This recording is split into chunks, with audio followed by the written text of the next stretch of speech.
السلام علیکم ورحمۃ اللہ وبرکاتہ۔ نحمدہ و نصلی علی رسولہ الکریم، اما بعد فاعوذ باللہ من الشیطان الرجیم، بسم اللہ الرحمن الرحیم۔ لا تحزن ان اللہ معنا، صدق اللہ مولانا العظیم وصدق رسولہ النبی الامین الکریم، ونحن علی ذلک من الشاہدین والشاکرین والحمد للہ رب العالمین۔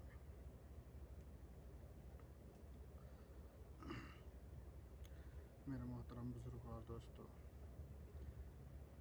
میں نہ کوئی تقریر کر رہا ہوں، نہ کوئی وعظ کر رہا ہوں، نہ کوئی ایسی کوئی نصیحت کر رہا ہوں۔ بس اللہ تبارک و تعالیٰ نے ہمارے ذہنوں میں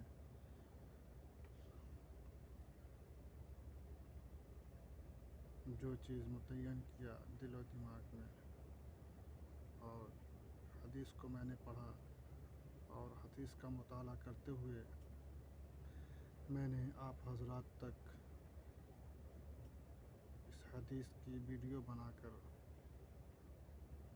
آپ تمام حضرات تک میں نے پہنچایا، اور اپنے آپ کو شرف حاصل کیا اور مشرف ہوا۔ بتاتے ہیں کہ حضرت صلی اللہ علیہ وسلم کو پکڑنے کے لیے جو کافر چلے، ان میں آپ تک کون پہنچا اور اس کا کیا انجام ہوا؟ جانتے ہیں اس بات کو؟ نہیں جانتے ہیں؟ تو آئیے ہم بتاتے ہیں۔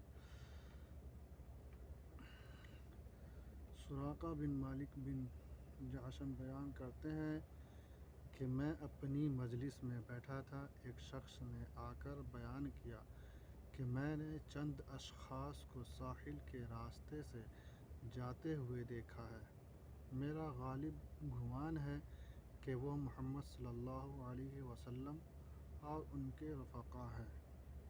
سراقہ کہتے ہیں کہ میں نے دل میں سمجھ لیا کہ بے شک یہ وہی ہیں، لیکن اس کو یہ کہہ کر ٹال دیا کہ یہ محمد صلی اللہ علیہ وسلم اور ان کے رفقا ہیں، اور ان کے رفقا نہیں ہیں بلکہ دوسرے ہوں گے۔ مبادا یہ شخص یا دوسرا کوئی سن کر قریش کا انعام حاصل کر لے۔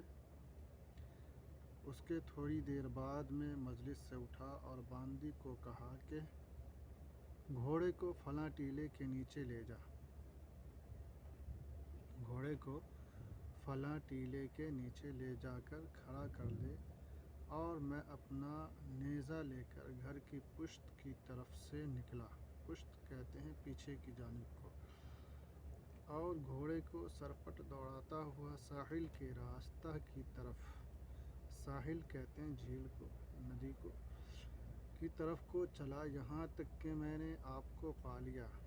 میں جب ان کے قریب پہنچا تو صدیق اکبر رضی اللہ تعالیٰ عنہ نے مجھ کو دیکھا اور گھبرا کر عرض کیا، یا رسول اللہ، ہم تو پکڑے گئے، یہ شخص ہماری تلاش میں آ رہا ہے۔ تو آپ صلی اللہ علیہ وسلم نے یہ قرآن مقدس کی آیت کریمہ پڑھی اور فرمایا، ہرگز نہیں، لا تحزن ان اللہ معنا، تو غم نہ کر، یقیناً اللہ ہمارے ساتھ ہے۔ بے شک تمام مسلمانوں کے ساتھ، تمام دنیا کے انسانوں کے ساتھ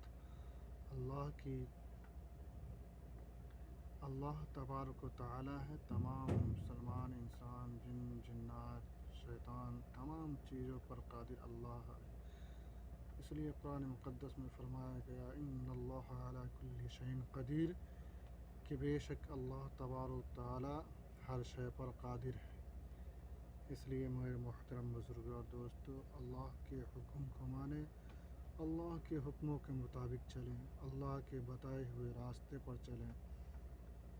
اللہ تبارک و تعالیٰ نے قرآن مقدس میں نہ جانے کتنی آیتیں میں، بے شمار آیتیں اپنے سے ڈرانے کی، بے شمار آیتیں اللہ تبارک و تعالیٰ نے حدیث میں بیان فرمایا۔ تو میرے محترم بزرگ اور دوستو، کہ یہ میرا ایک مذاکرہ ہوا، نہ آپ لوگوں کے سامنے کوئی تقریر بیان کی ہے، بس ایک تھوڑا سا حدیث کا ٹکڑا ملا جس کو آپ تک پہنچایا، اور اپنے آپ کو مشرف ہوا۔ وآخر دعوانا ان الحمد للہ رب العالمین، وما علینا الا البلاغ۔ السلام علیکم ورحمۃ اللہ وبرکاتہ۔